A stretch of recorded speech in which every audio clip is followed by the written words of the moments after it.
Tema kali ini tamasya bersama lansia eh, yang akan dijelaskan nih sama Dokter Vera, SPPD, konsultan geriatri. Mungkin orang awam kurang paham kali ya dok ya, konsultan geriatri itu apa sih gitu. Beliau adalah kesehatan khusus untuk lansia gitu. Nah mungkin ini nih waktunya tuh udah liburan ya dok ya. Yang liburan kan biasanya anak-anak sekolah. Nah kadang-kadang kan kalau yang punya oma opa, kita mau liburan sama anak-anak tuh gimana ya, oma opa juga kan pasti butuh liburan nih, udah diam di rumah aja gitu. Nah gimana sih mau ngajak oma opa biar lebih prepare, liburannya nyaman, aman dan juga menyenangkan ya dok ya gitu. Nah di sini dokter Vera akan menjelaskan nih gimana sih persiapan buat tamasya bersama lansia gitu ya, apa aja yang harus dipersiapkan, kemudian eh, perlengkapannya, mungkin apa yang harus dibawa, kemungkinan atau apakah harus cek kesehatan dulu nggak sih Oma Opa, karena kan kalau tamasya itu kan biasanya makanannya juga nggak bisa kita ya sedikit kurang dijaga lah karena kan banyak jajanan gitu kan, pengen nyobain ke suatu tempat tuh makanan khas di daerah itu tuh apa. Nah mungkin kita nggak panjang lebar, saya langsung serahkan aja nih ke Dokter Vera untuk tamasya bersama lansia. Silakan, Dok. Ya, terima kasih Mbak Terry. Eh, Selamat malam Oma Opa. Nah, kita akan bicara mengenai bagaimana kita bisa menyiapkan rencana tamasya beserta Oma Opa tercinta. Nah, ini saya izin share screen dulu. Sudah terlihat ya.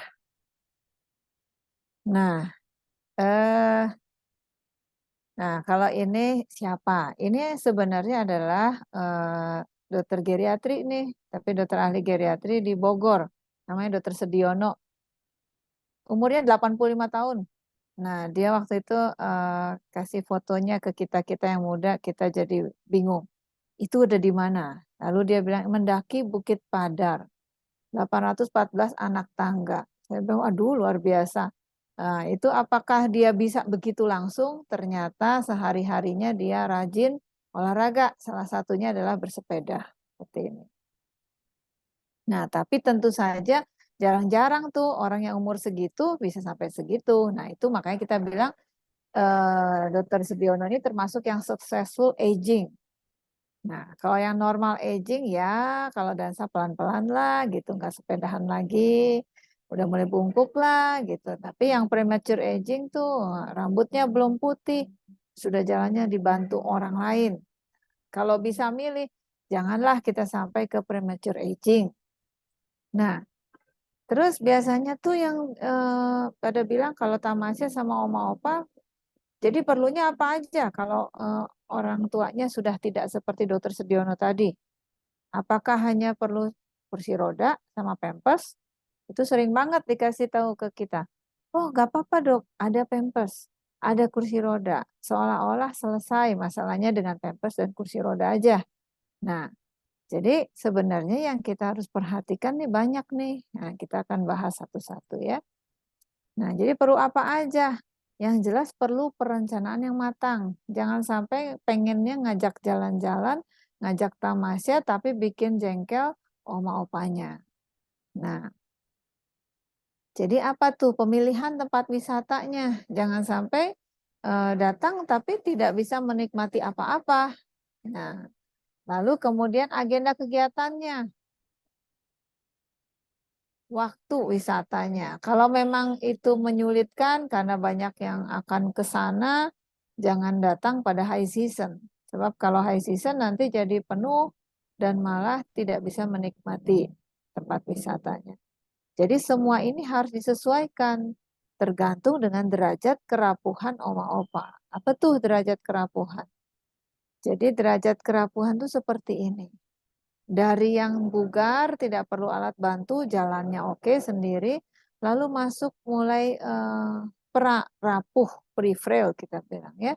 Kemudian rapuh, rapuh mulai dibantu orang lain untuk jalan, bahkan harus pakai kursi roda. Nah, baru terakhirnya meninggal. Apakah semua orang harus begini? Kalau konsep yang lama, iya. Dari sini sampai ke meninggal harus dilalui semua. Tapi sekarang konsep yang baru, wah kalau bisa jangan. Nah, karena yang daerah yang rapuh dan rapuh ini biasanya menghabiskan banyak uang. Nah, lalu bagaimana kalau oma opa kita ada di tempat yang rapuh? Nah, ini harus kita pikirkan. Sebenarnya ada dua opsi nih. Yang opsi pertama ya merancang tamasya yang tidak memberatkan oma opa rapuh. Ya mungkin sebentar lah jalan kemana, misalnya ke taman, taman kota gitu. Nah justru pada saat yang tidak ramai, pada saat hari kerja misalnya, jam kerja itu kan nggak ramai, misalnya demikian.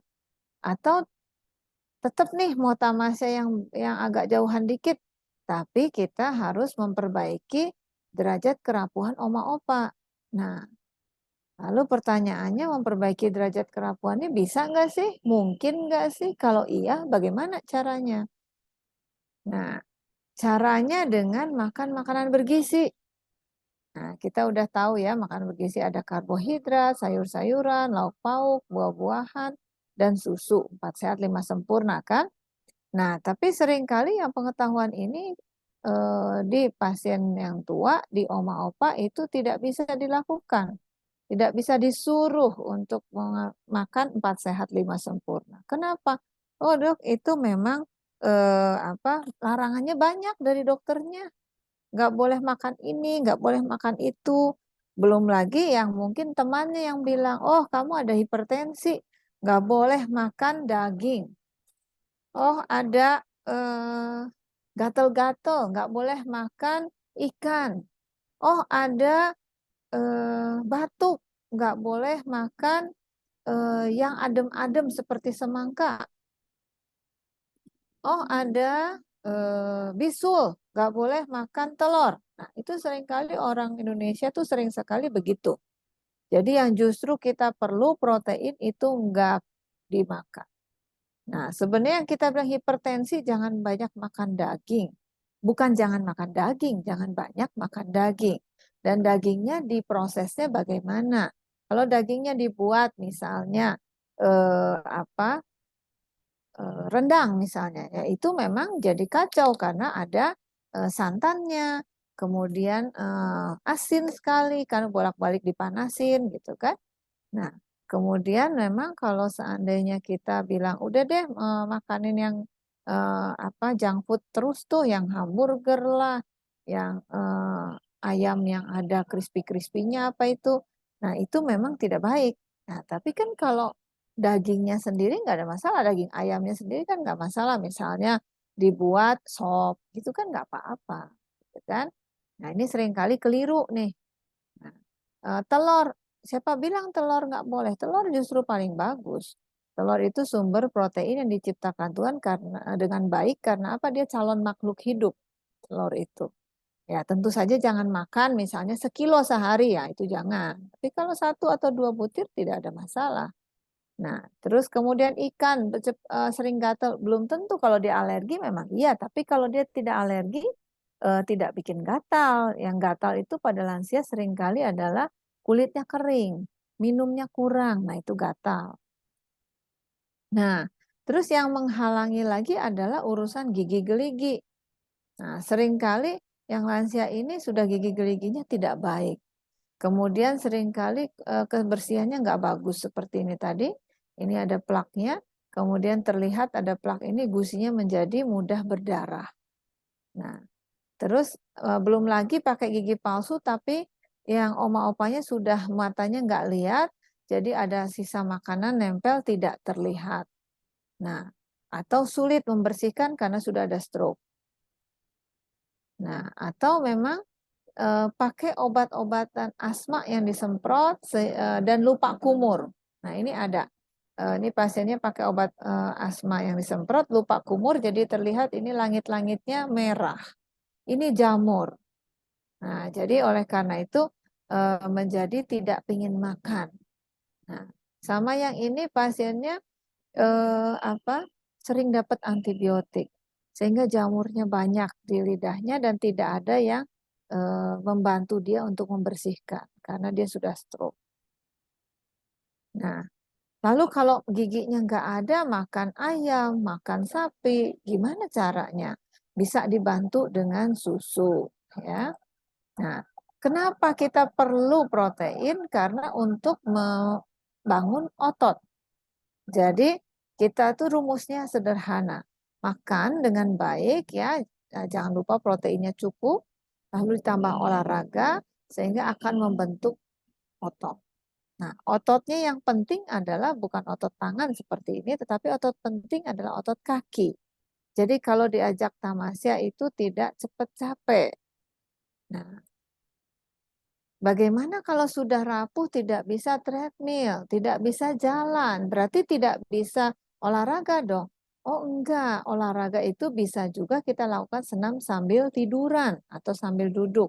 Nah ini nanti kalau yang mau linknya nanti akan kita kasih link YouTube-nya. Nah ini yang sambil tiduran. Nah coba diperhatikan.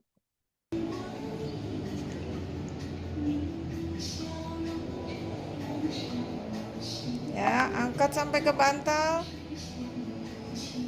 Ya. Nah, itu yang kaki, ini yang tangan, ini yang kaki.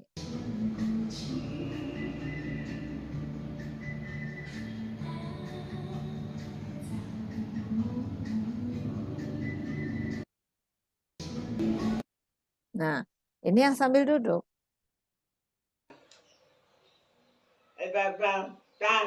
Urang nepak heula mah. Baiklah. Urang nepak heula nya, urang nepak heula. Edan.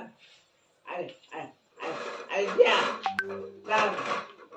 Heula heula. Urang nepak heula bola 20 kali. No. Nepak. No. Nepak bolana 20 kali. Ini. Dua. Tiga. Apa? Lima. Enam. Nah, jadi itu kan mudah ya. Ini pakai gagang sapu, ini pakai bola balon. Nah, ini sama bola balon juga. Jadi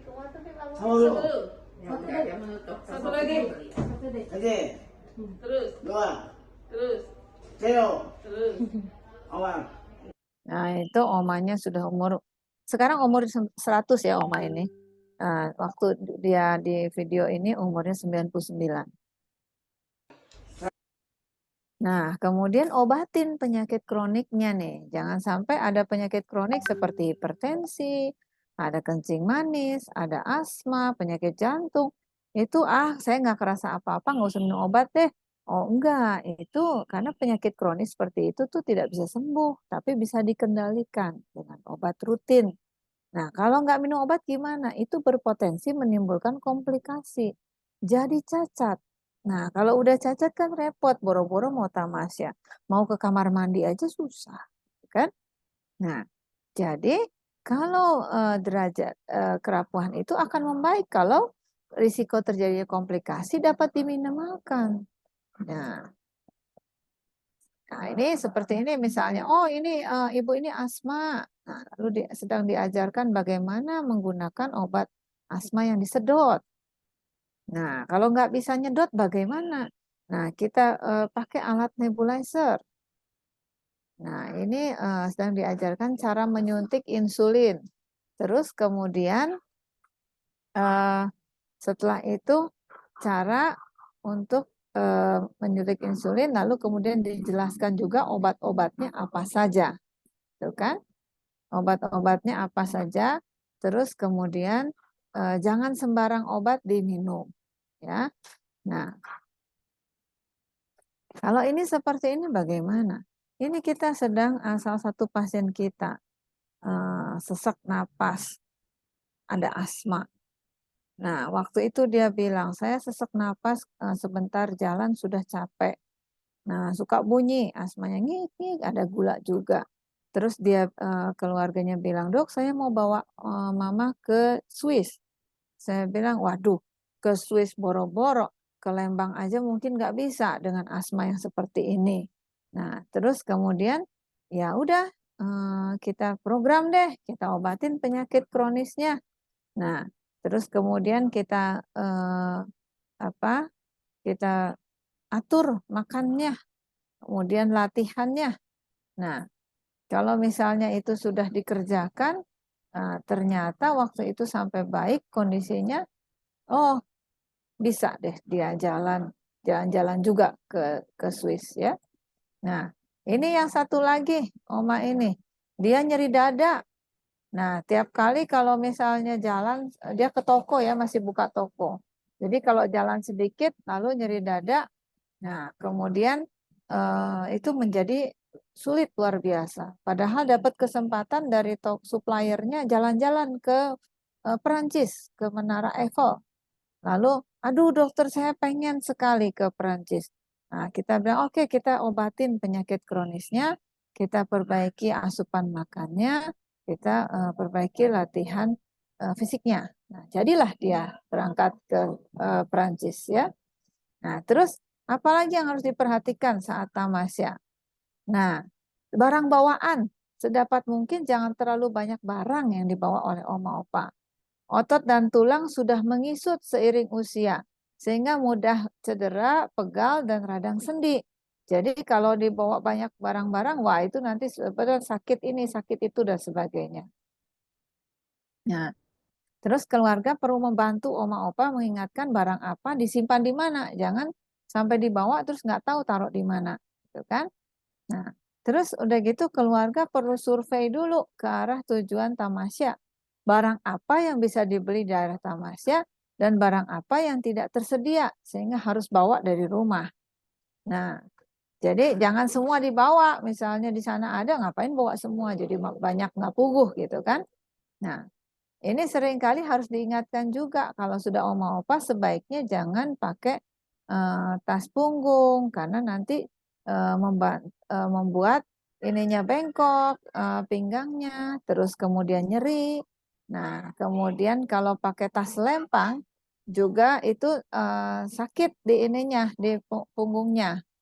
Nah, punggungnya sakit sehingga terus akhirnya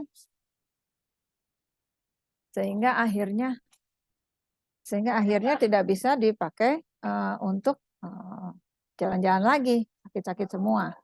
Nah, terus kemudian ini sama nih. Kalau tas punggung kenapa sih? Nah, itu bisa sakit leher, sakit punggung atas, sakit pinggang, sakit lutut. Nah, hati-hatilah ya. Nah, biasanya terus pakai apa tasnya? Nah, tasnya kadang-kadang dipakaikan seperti ini. Nah, ada yang modelnya seperti ini cuma tas doang, ada yang modelnya ada tempat duduknya. Nah, tapi hati-hati kalau pakai yang seperti ini ya, tempat duduknya tidak terlalu kuat, bisa ngejeblak nih. Terutama kalau barang bawaannya ringan di sini.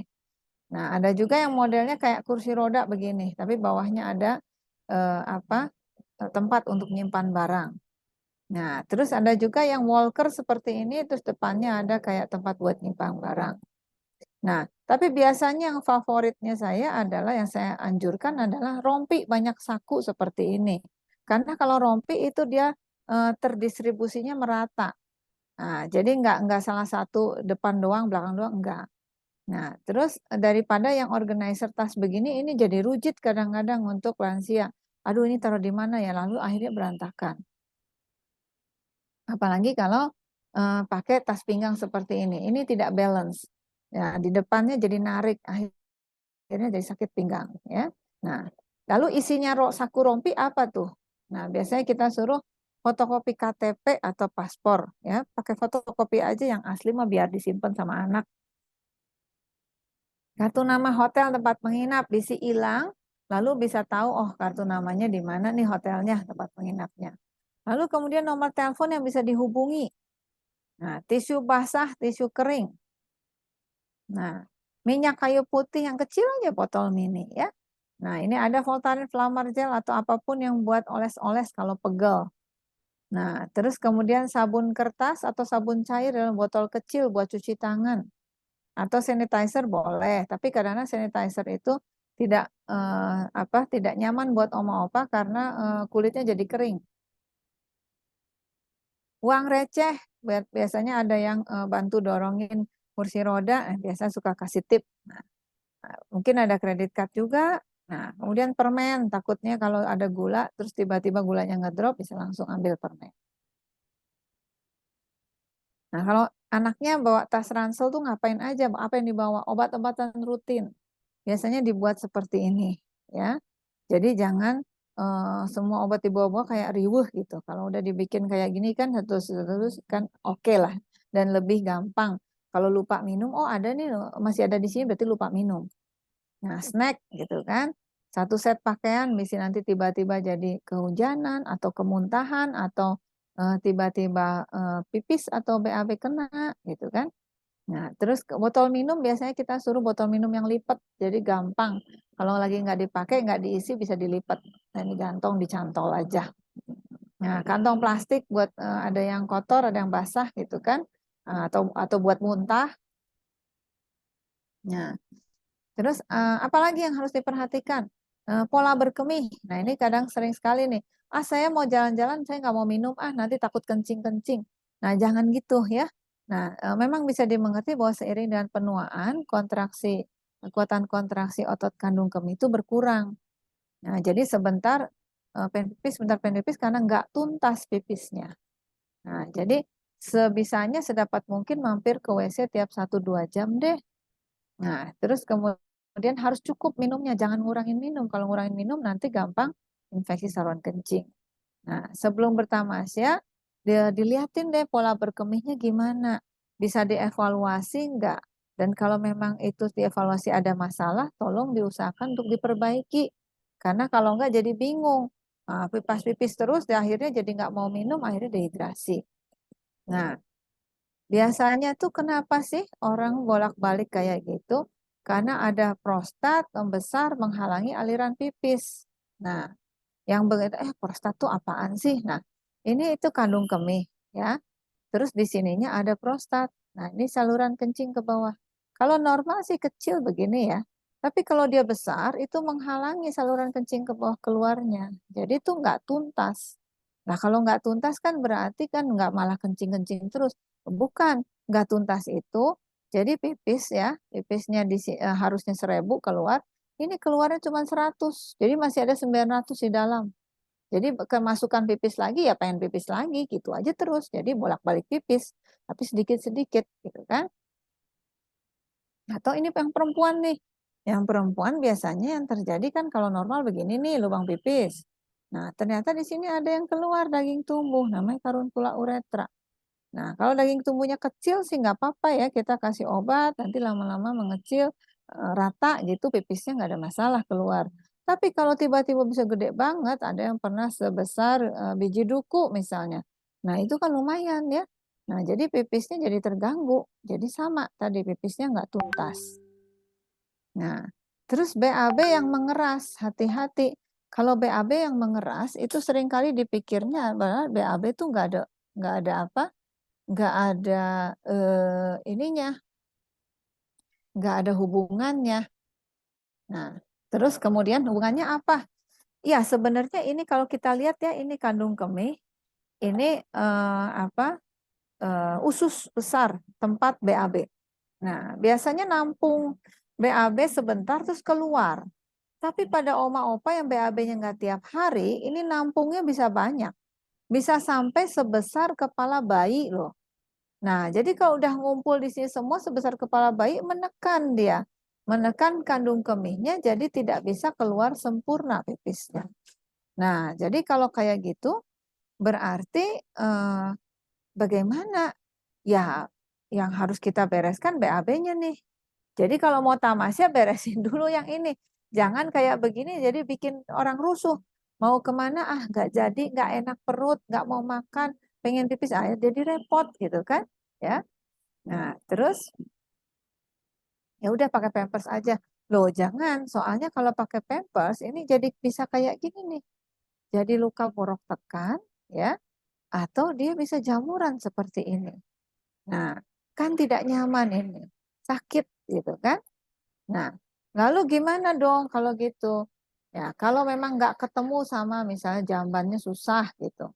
ya kita bawa pispot bisa. Nah, kalau pispot yang ininya doang, yang putihnya doang biasanya buat laki-laki. Tapi kalau ditambahin yang ininya, yang birunya bisa buat perempuan juga. Nah, atau misalnya bawa kursi lipat kayak gini ya, yang pakai buat, misalnya bukan kursi lipat namanya, ini portable commode namanya. Nah, ini bisa di bawahnya dikasih kantong plastik misalnya. Jadi dia mau dimanapun nggak usah nunggu WC. Nah, asal mojok aja gitu. Nah, udah tutupin pakai payung atau apa, bawahnya pakai kantong kresek gitu. Udah duduk di situ. Bisa seperti itu pispot. Nah, bisa juga yang seperti ini. Nah, kalau seperti ini biasanya dipakainya untuk orang yang susah duduk, untuk pipisnya yang perempuan susah duduk. Loh kok perempuan susah duduk gimana sih? Nah, susah jongkok iya, betul, suka susah jongkok biasanya memang karena pengapuran ya. Tapi susah duduk juga ada. Jadi pengapuran lutut biasanya bentuknya O atau X. Jadi kalau udah nempel sekali sendi lututnya itu susah duduknya. Nah, jadi menyulitkan. Jadi kadang-kadang dia pipisnya sambil berdiri. Nah, tapi kalau misalnya pipis berdiri, kalau di rumah sih gampang ya.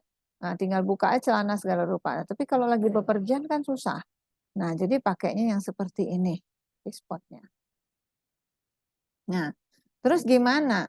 Ya celananya dia dimodif ya. Nah, ini seperti ini misalnya celananya. Jadi bukaannya di sini gampang. Jadi nggak usah turunin, tapi tinggal buka aja di sininya gitu kan. Nah, terus kemudian kalau dia ada pengapuran sendi lutut, jangan sampai O-nya atau X-nya dibiarin.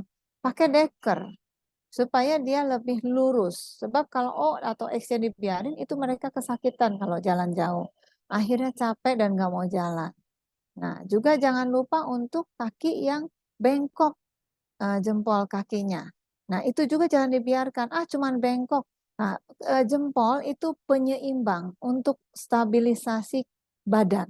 Jadi kalau jempolnya bengkok itu pasti kacau, badannya juga akan bengkok-bengkok kayak tauge. Nah, kalau udah seperti itu, kasihan sekali nanti jalan sebentar saja sudah capek, nggak bisa jalan.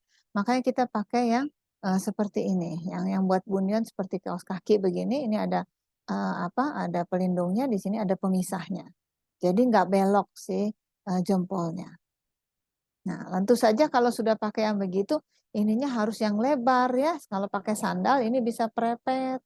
Kalau pakai sepatu ininya seperti bapau, ininya lebih gede prepetnya. Nah, itu jadi mudah juga kalau misalnya dia bengkak kakinya atau apa, itu bisa prepetnya disesuaikan.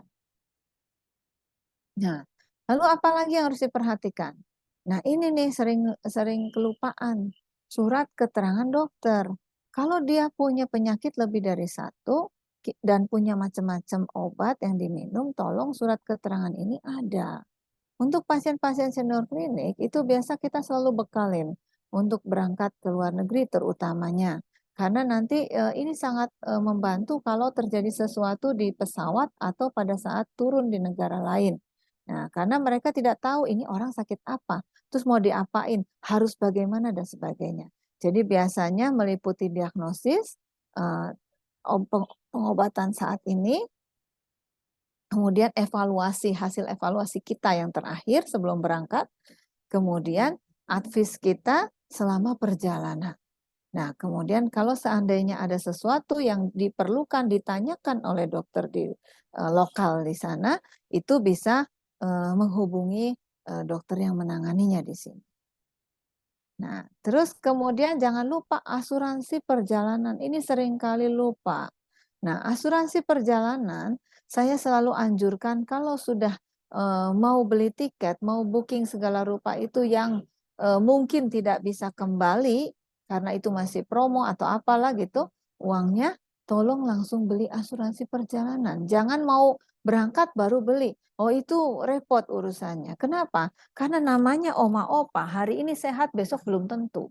Nah, jadi makanya asuransi perjalanan lebih baik waktu kita sudah mau beli-beli booking hotel dan segala rupa itu dibeli dulu asuransi perjalanan, dan yang di cover itu dilihat ya apa aja tuh yang di cover. Nah, pembatalan perubahan perjalanan, biaya medis darurat, lihat betul-betul dibaca, dipelajari ya. Nah, evakuasi, kemudian pemulangan anak, hospital daily benefit, emergency telephone charge, segala macam itu benar-benar dilihat deh ya, jangan ngandelin mana yang murah. Nah, yang murah biasanya nggak bagus ya coveragenya. Nah, kemudian apa lagi? Pencegahan jatuh, jangan sampai mau tamasya malah jatuh gitu kan. Nah, ini penting banget loh. Kenapa sih? Kenapa sih lansia ini sih gampang jatuh? Nah, biasanya karena gangguan penglihatan. Itu yang paling sering. Nah, dehidrasi, kurang minum atau diare. Biasanya kalau jalan-jalan oma-opa tuh kurang minum. Nggak mau minum, nanti nyusahin, nggak ada WC, ini gitu kan. Nah, gangguan keseimbangan dan gaya berjalan. Sudah bungkuk, sudah belok punggungnya, kakinya sudah X atau O, itu sudah susah jalannya. Atau pernah stroke gitu misalnya. Nah, sering berkemih tapi sedikit-sedikit. Jadi bolak-balik ke WC, bolak-balik ke WC. Wah, itu risiko jatuh sekali itu. Nah, atau konsumsi obat-obatan tertentu. Biasanya adalah obat-obat yang mengakibatkan tensi melorot pada saat berdiri.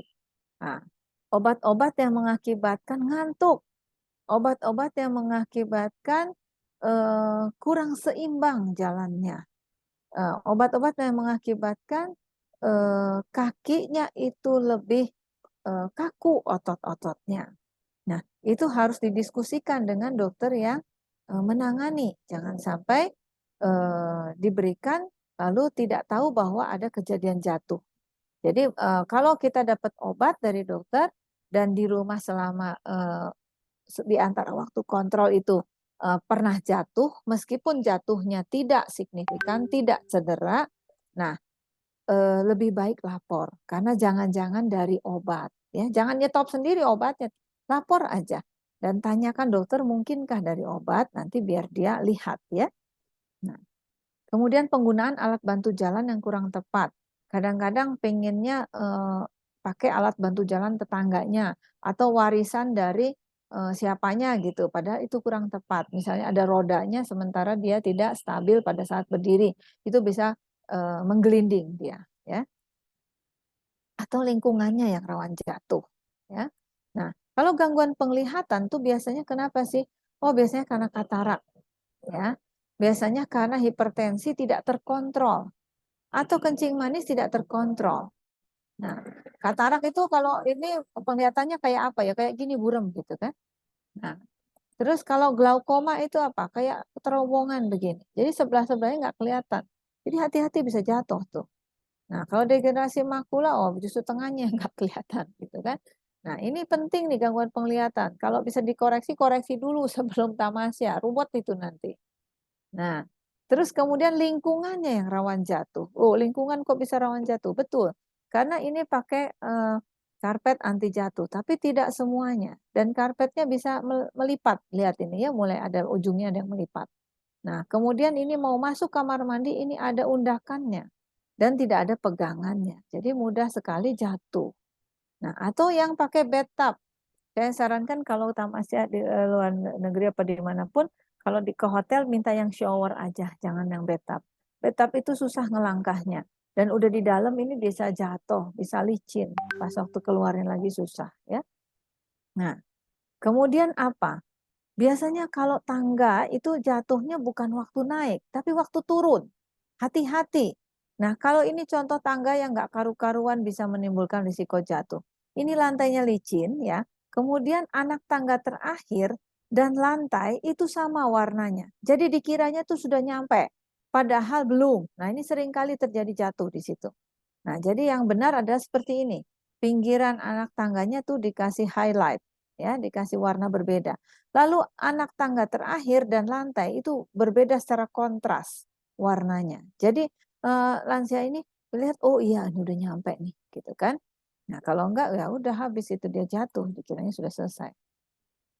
Jadi kesimpulannya, tamasya bersama oma opa akan sangat menyenangkan bila dipersiapkan dengan baik ya.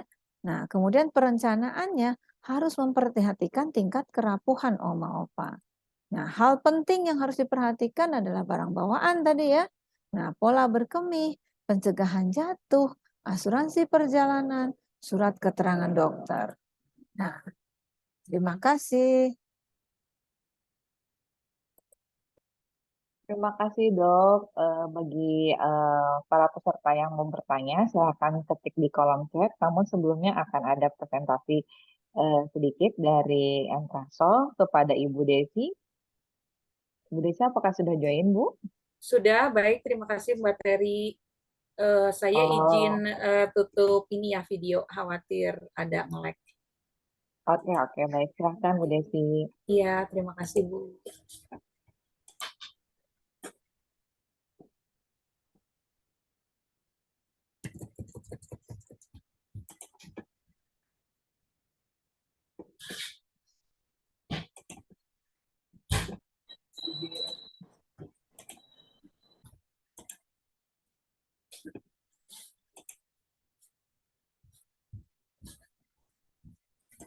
Apakah sudah terlihat Bu? Sudah terlihat, Bu Sudah Desi. ya, baiklah. Selamat malam Dokter Vera. Terima kasih Bu Terry atas waktunya. Mungkin tadi sudah banyak ya Bapak Ibu semua menjelaskan mengenai medisnya dari Dokter Vera. Saya ingin melanjutkan mengenai apa sih sebetulnya Entrasol. Nah, Entrasol ini merupakan nutrisi setiap hari.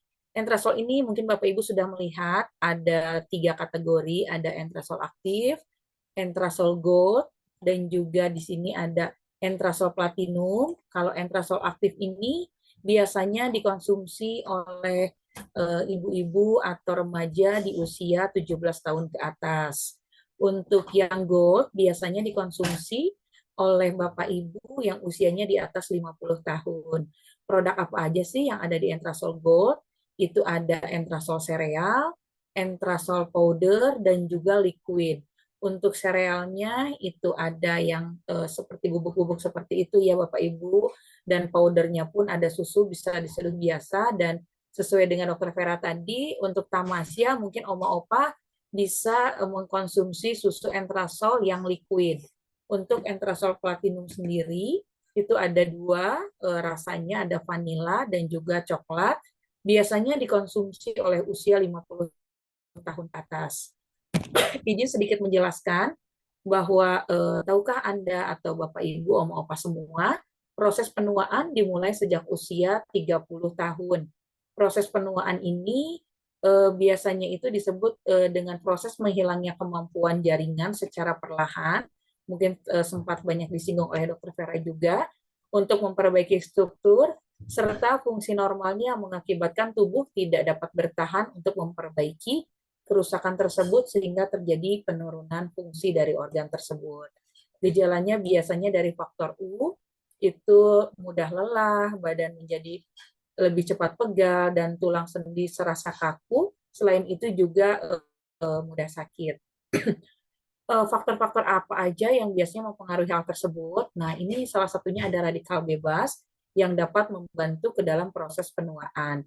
Untuk radikal bebas sendiri adalah oksidatif dari metabolisme normal yang dapat menyebabkan kerusakan yang luas pada DNA, protein, dan juga lemak. Selain itu, radikal bebas pun merupakan penyebab utama proses penuaan dan penyakit degeneratif seperti penuaan untuk penyakitnya ada kanker, jantung, penurunan sistem kekebalan tubuh, dan juga disfungsi otak. Biasanya pria dewasa atau wanita untuk 45 tahun lebih ini lebih beresiko mengalami penurunan fungsi tubuh. Salah satunya ada penurunan sistem imun, hipertensi, dan juga massa otot, penurunan fungsi jantung. Selain itu juga sensitivitas indera pengacap biasanya agak sedikit berkurang. Dan salah satunya itu ada penyebabnya biasanya di usia lansia, itu ada yang disebut sarkopenia. Sarkopenia itu merupakan massa otot ya secara signifikan akan menurun dan digantikan oleh lemak. Keadaan tersebut itu biasanya disebut sarkopenia atau biasanya kehilangan massa otot dimulai semenjak usia 30 tahun dan akan meningkat 15 sampai usia 70 tahun kehilangan massa otot. Seperti itu. Dan dengan beriringnya usia bertambah, resiko penyakit jantung biasanya akan beriringan ya. Makanya oleh karena itu, Om Opa, penyakit jantung ini merupakan penyebab utama biasanya dengan kecacatan, dan menurunkan kualitas hidup jutaan orang, sehingga resiko dari serangan jantung atau stroke atau gagal jantung ini meningkat dengan bertambahnya usia. Nutrisi penting untuk menghindari dari hal-hal tersebut bisa dibantu dengan bertambahnya usia ini, yaitu dengan nutrisi protein, serat, kalsium, antioksidan, dan juga omega 3 dan omega 6. Yang terkandung di Entrasol Platinum ini memiliki sebuah keunggulan, yaitu dengan ekstrak buah zaitun, di mana ekstrak buah zaitun ini mengandung zat aktif hidroksitirosol yang merupakan antioksidan kuat dalam menangkal radikal bebas. Selain itu juga dari Entrasol ini memiliki omega 3 plus hitolif, di mana omega 3 dan hitolif ini merupakan double protection untuk menurunkan kadar kolesterol. Dari omega 6 sendiri merupakan asam lemak esensial yang penting untuk kesehatan dan tidak bisa diproduksi di dalam tubuh, sehingga dibutuhkan dari makanan. Omega 3 dan omega 6 ini berperan penting dalam fungsi otak yang fungsinya ada 4 poin, mungkin selebihnya ada yang lain juga, tetapi saya lebih highlight kepada pertumbuhan sel dan rambut kulit, membantu meningkatkan kinerja atau fungsi otak, menjaga kesehatan tulang, menjaga metabolisme tubuh. Selain itu, kita beri kesimpulan bahwa Entrasol Platinum atau susu yang diformulasikan untuk oma-opa atau usia 50 tahun, itu ada Entrasol Platinum, di mana Entrasol Platinum ini dijelaskan di depan, memiliki tinggi protein, di mana ada whey protein dan juga kasein yang fungsinya dapat menambah massa otot, tinggi serat, baik untuk kesehatan pencernaan, rendah laktosa, 1 gelas sama dengan 1 gram laktosa, vitamin dan mineral dapat melengkapi nutrisi makro tubuh, selain itu juga dengan omega 3 dan omega 6, dan tadi slide sebelumnya yaitu dengan tambahan ekstrak buah zaitun.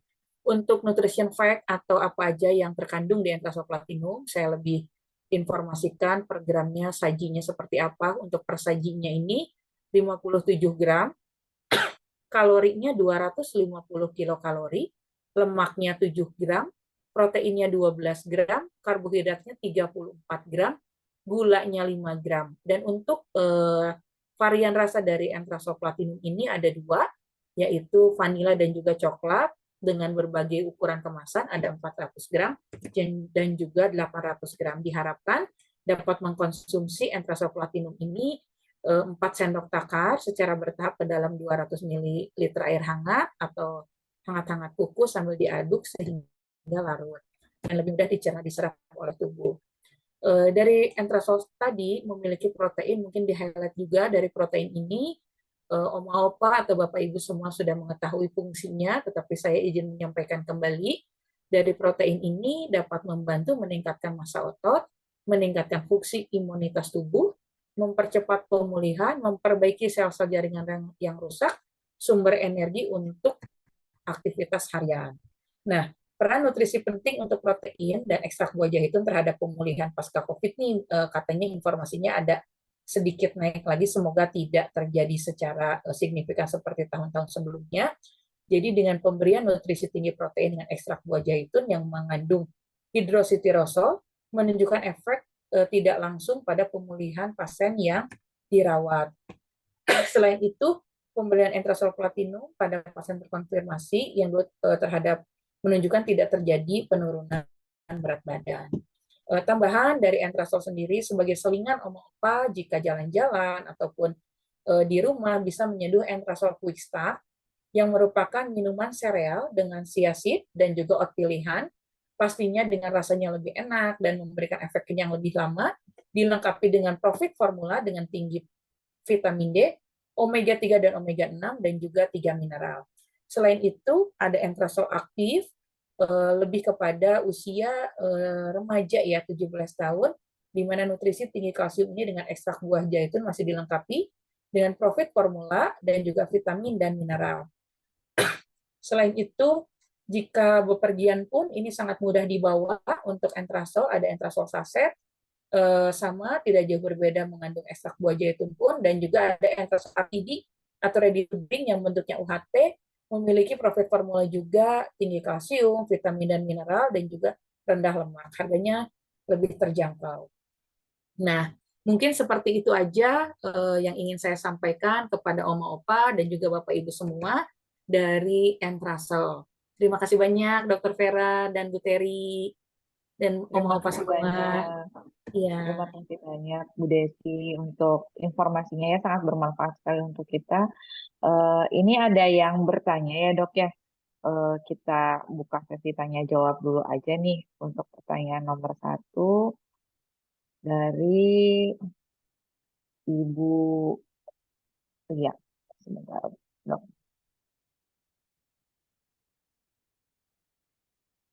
Dok mau bertanya, kalau lansia dengan diabetes, kalau traveling suka pengen icip-icip makanan terus. Harus bagaimana ya? Kalau tidak dikasih nanti marah-marah selama traveling atau malah nyolong-nyolong makan. Gimana dok jawabannya? Ya, terima kasih.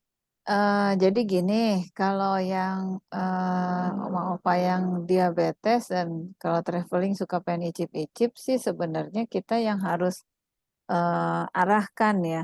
Kalau bisa yang tempat travelingnya itu menyediakan makanannya makanan yang sehat. Jadi jangan yang banyak gulanya atau yang banyak apa namanya lemaknya.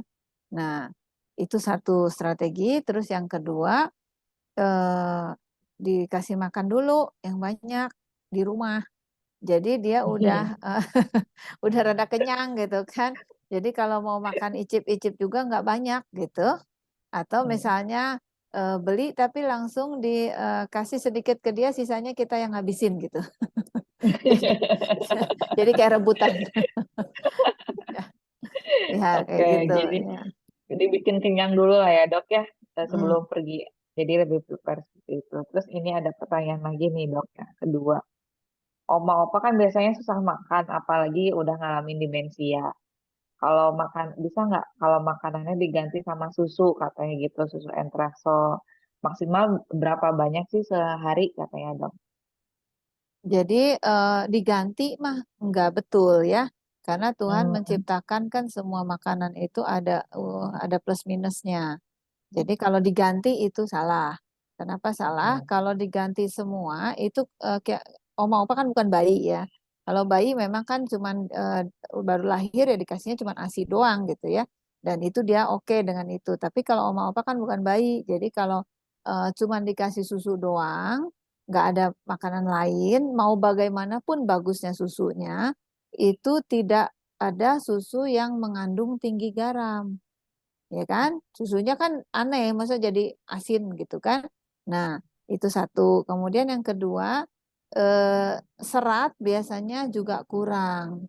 Nah, yang vitamin dan mikronutrien yang lain yang tidak perlu jumlahnya banyak itu juga kurang karena kalau dimasukkan ke dalam susu itu harganya jadi terlalu tinggi. Kalau yang protein itu lebih mudah dimasukkan dan lebih memang diperlukan dalam jumlah besar. Tapi kalau yang mikronutrien kecil-kecil itu biasanya diasumsikan dia sudah makan, jadi makan yang lain tambahin susu gitu. Nah, jadi Oke. tidak betul. Nah, lalu susah makannya kenapa nih? Kalau dia susah makannya karena giginya, ya coba perbaiki deh giginya atau rongga mulutnya tadi mungkin ada yang apa ada lukanya atau ada jamurnya gitu kan, ada kotornya. Nah, itu. Atau misalnya dia nggak tahu itu tuh makanan dan bagaimana cara makannya. Kalau udah demensia kan bisa begitu. Nah, jadi dibantu supaya dia tinggal makan aja ya. Jadi jangan sampai dia bingung ini bukanya gimana gitu kan. Jadi memang sudah disiapkan ya dok ya. Eh, Mm-mm. jadi oma opa tinggal lanjut makan istilahnya kita udah siapin, tinggal istilahnya disuapin atau tinggal mereka menikmati hidangannya aja gitu ya dok ya.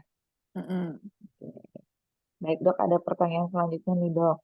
Nih dok mau tanya kalau lansianya gengsian itu harus gimana nih dok katanya. Bukan gengsi mungkinnya kalau oma opa tuh kan mungkin usianya balik lagi ke anak kecil kali ya dok ya. Jadi rada susah mungkin kalau dikasih saran gitu. Ini kan jadi ada oma opa susah jalan nih meskipun pakai tongkat. Tapi kekeh tetap juga nggak mau pakai kursi roda.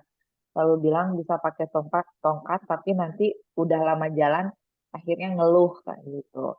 Gimana nih dok? Cara membujuknya atau misalkan mengantisipasi gitu. Udah kelelahan tapi tetap nggak mau pakai kursi roda.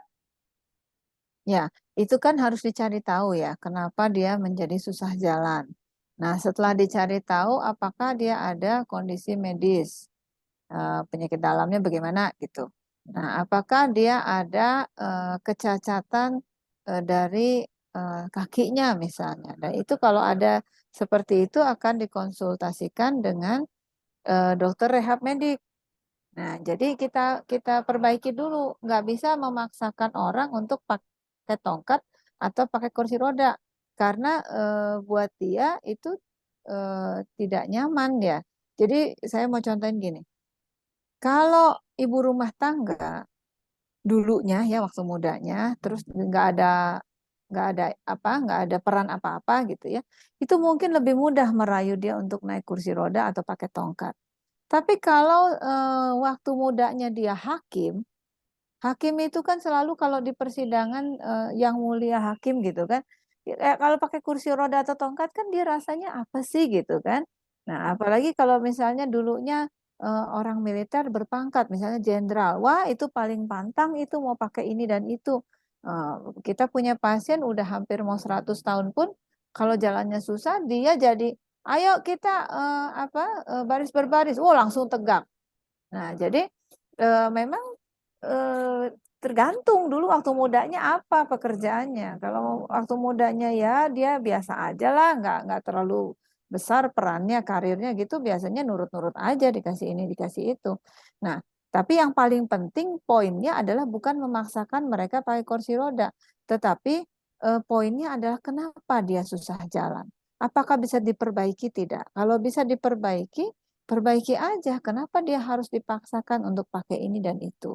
Karena pakai tongkat kalau tidak diajarin dan itu kaku atau gimana kakinya, yang ada tongkatnya malah nyusahin. Jadi makanya orang nggak mau pakai tongkat. Bukan terutama bukan karena gengsinya sih, terutama karena bikin repot. Kadang-kadang mereka nggak ngerti ini pakainya gimana sih, pusing deh, bikin repot gitu kan.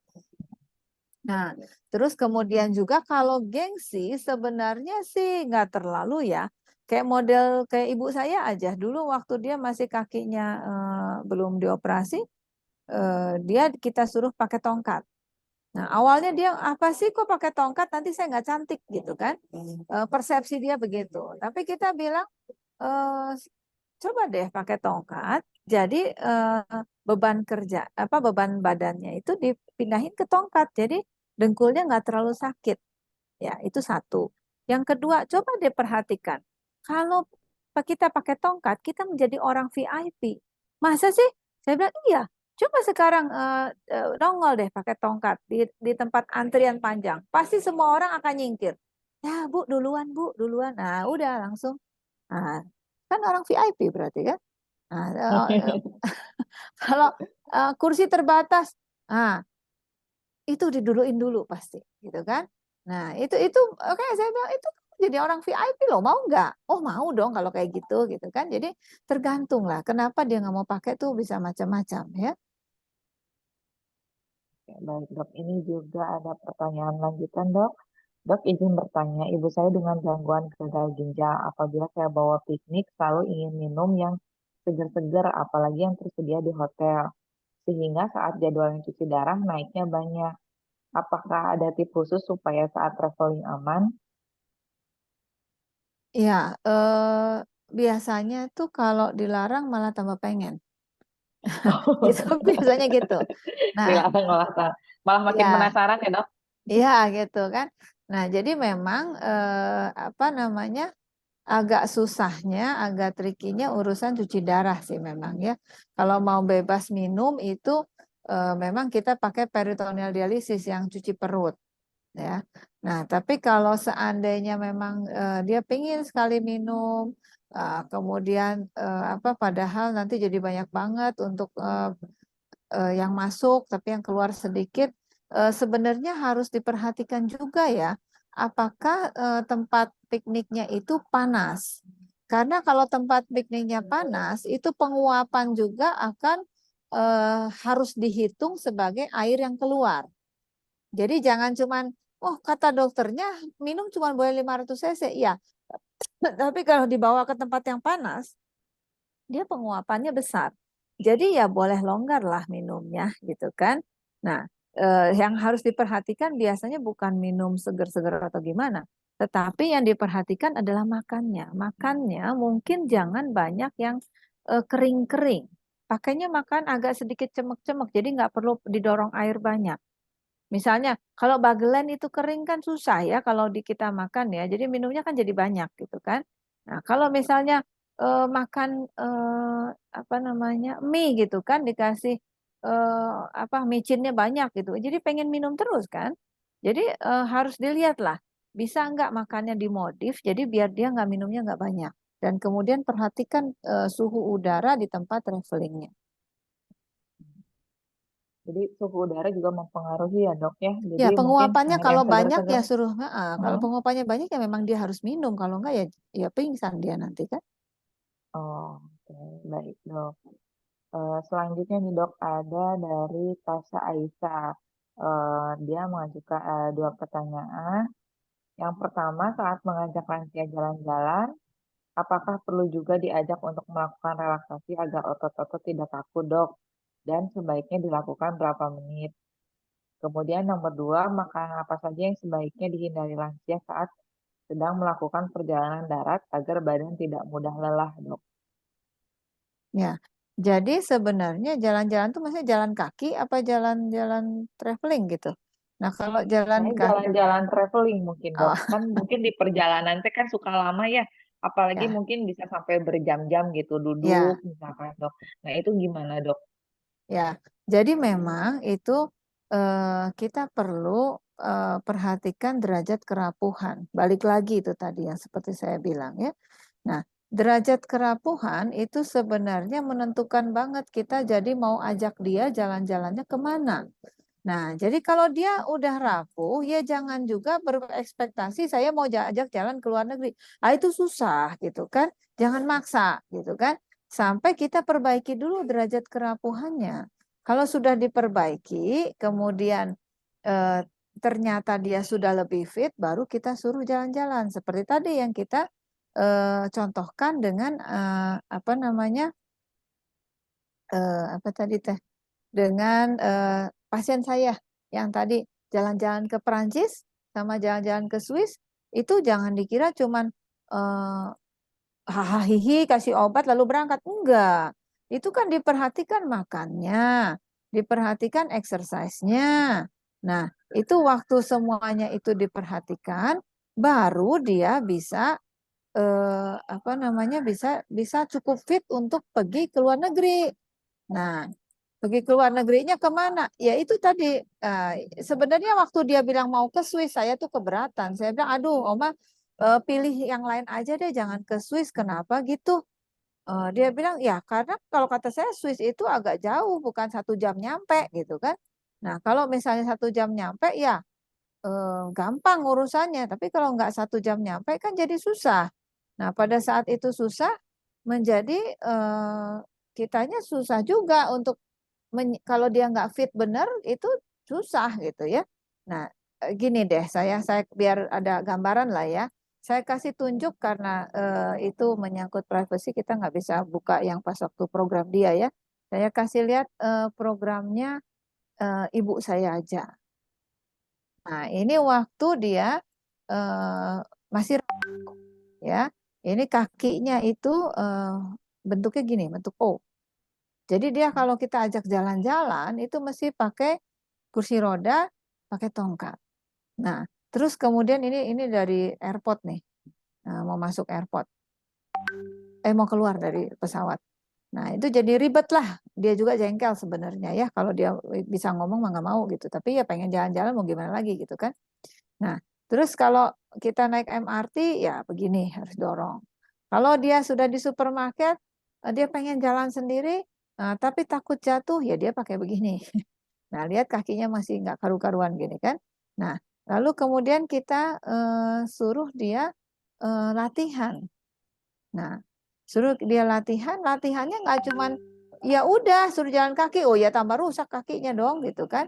Nah, kita suruh latihan balance gitu kan. Ini latihan tangannya supaya kuat gitu kan.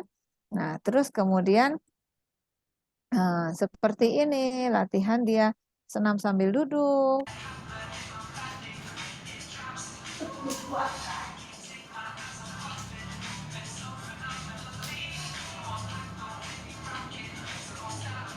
Jadi ini bukan dilakukan pas mau traveling ya, ini sebelumnya ya.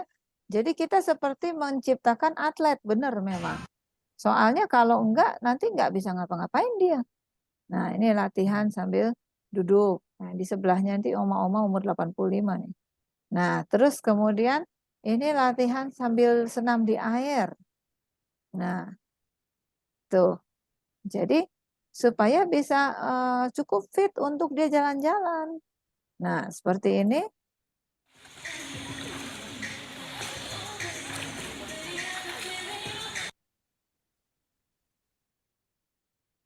Nah, itu seperti itu. Nah, supaya kakinya kuat. Nggak ada yang ujuk-ujuk ya. Bisa sendiri, nggak bisa itu. Itu pakai latihan seperti kita menciptakan atlet aja begitu. Nah, nih. Ya, naik sepeda. Kakinya naik sepeda, tangannya ikut.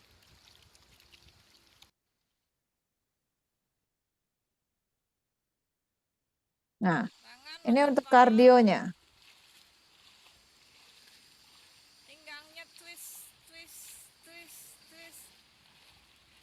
Kaki rapat dua-duanya. Nah, jadi nggak gampang, jangan dikira oh itu urusannya gampang deh gitu doang nanti terus kemudian dia suruh stretching sendiri nanti lalu bisa jalan-jalan nggak ada cerita begitu. Itu ada perjuangan di balik itu gitu kan. Nah, lalu setelah itu setelah di program dikasih obat gitu kan. Nah, terus akhirnya apa yang bisa kita kerjakan? Yang bisa kita kerjakan akhirnya adalah kita jalan-jalan. Nah, jalan-jalannya itu salah satunya saya lupa kalau nggak salah di daerah mana ya, Maribaya sana ya, Lodge gitu atau apa saya juga lupa tempatnya. Nah, ini nih. Nah, sampai ke atas kita bisa foto-foto ini kan. Ini kakaknya sebelahnya. Nah, terus kemudian ini dia dipegangin, dia pakai tongkat sama anak saya dipegangin, tapi dia bisa. Nah, jadi nggak ada setengah jalan baru mari kita stretching. Oh, nggak ada itu. Itu udah terlambat kalau kayak gitu. Nah, Jadi persiapannya justru sebelum berangkat ya dok ya? iya, sebelum berangkat itu. Ya. Nah, kalau makanan apa yang dihindari? Oh, itu pertanyaan khas orang Indonesia biasanya. Makanan apa yang dihindari? Saya bilang kalau semua suruh makan malah nangis mereka. Saya pernah suruh pasien, mau makan aja Oma, nggak ada yang dihindari. Aduh, bentar lagi saya mati dong. Oh, bukan, maksud saya, kalau Oma Opa makan, pasti nggak banyak. Kalau saya makan bisa banyak itu. Nah, cuman memang yang saya selalu pesan jangan makan jengkol deh. Nanti udah ada jengkolen, nanti jadi susah pipisnya gitu aja. Yang lain mah makan aja, kan? Cuma masih ada batasannya kali ya dok, berapa banyak yang harus dikonsumsi ya? Biasanya kita tidak banyak makan minyak.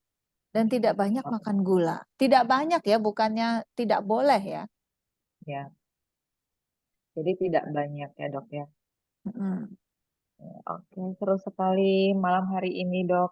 Karena memang ini kan hawanya hawa liburan juga nih dok. Udah, tapi cuaca kan kalau Desember ini kan dingin gitu ya dok ya. Terus juga ya mungkin sekarang udah ada virus baru lagi nih yang katanya masuk Indonesia gitu dok. Nah, untuk mengantisipasi nih dok dengan cuaca yang dingin seperti ini, apa saja sih dok yang harus disiapkan? Mungkin kan selain jangankan lansia lah dok, kita aja istilahnya di kantor aja udah banyak yang flu, batuk gitu dok. Apa istilahnya kurang enak badan nih.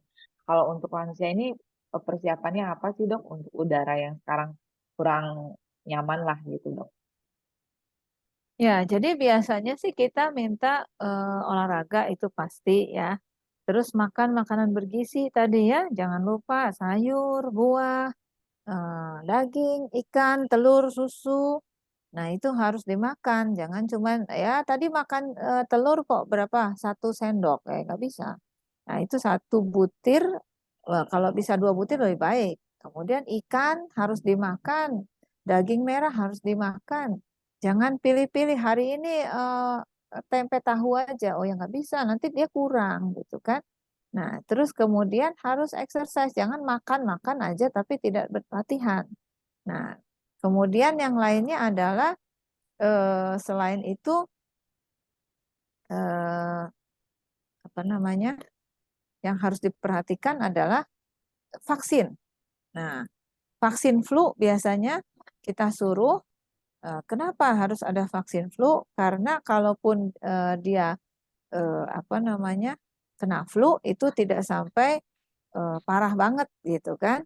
Nah, terus kemudian juga eh, kalaupun bisa jangan kena gitu kan. Nah, itu vaksin flu biasanya kita ulang setahun sekali. Mau berangkat nggak berangkat kita vaksin.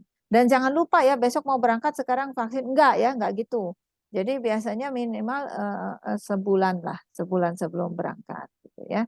Dan kemudian vaksin doang itu tidak bisa ya kalau pasiennya nggak makan, nggak olahraga itu ke daya tahan tubuhnya nggak keluar ya.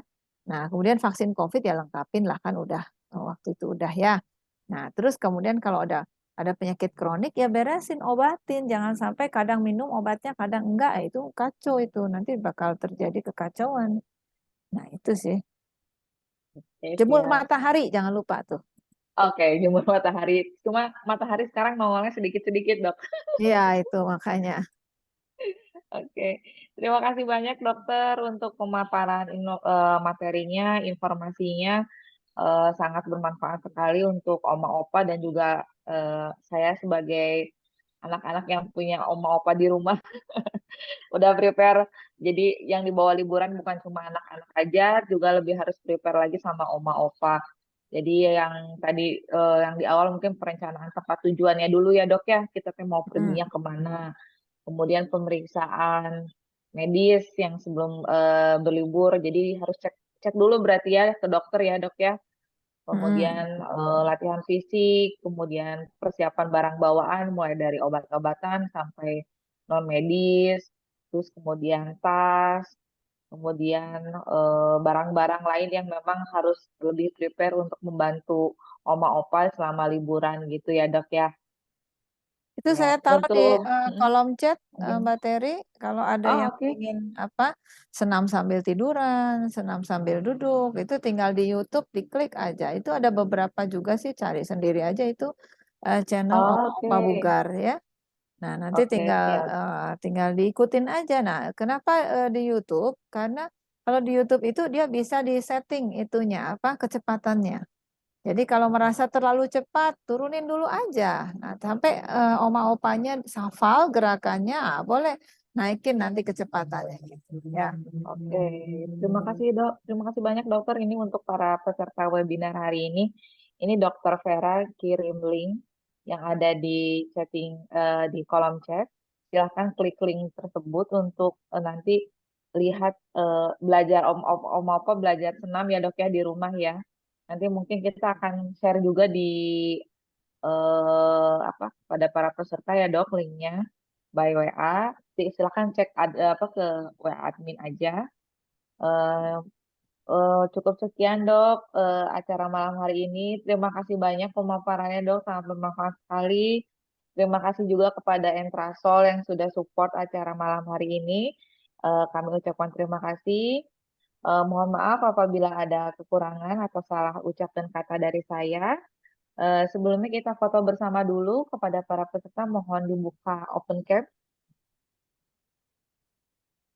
Untuk operator mohon eh, sudah siap. Oke, siap. Ada 2 slide ya. Oke, baik. Kasih Nah, aba-aba ya. ayo, Oma Opa, silahkan dibuka kameranya biar bisa ikut foto bersama nih ya. Ada 2 slide ya, Mbak Terry. Iya. Oke, sudah siap? Saya ambil yang Oke. pertama. 1, 2, 3. Oke, sebentar ya.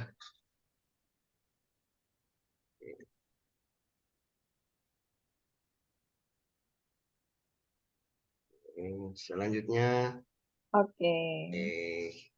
bisa jadi ada juga sih ini di slide yang kedua, di yang slide yang pertama. Oke, 1, 2, 3.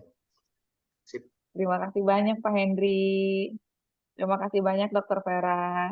Oke. Akhir kata, saya tutup acara webinar malam hari ini. Terima kasih kepada seluruh para peserta, kepada Entraso yang sudah mendukung acara kami, dan juga kepada Dokter Vera. Terima kasih banyak, Dok. Selamat malam. Assalamualaikum warahmatullahi wabarakatuh.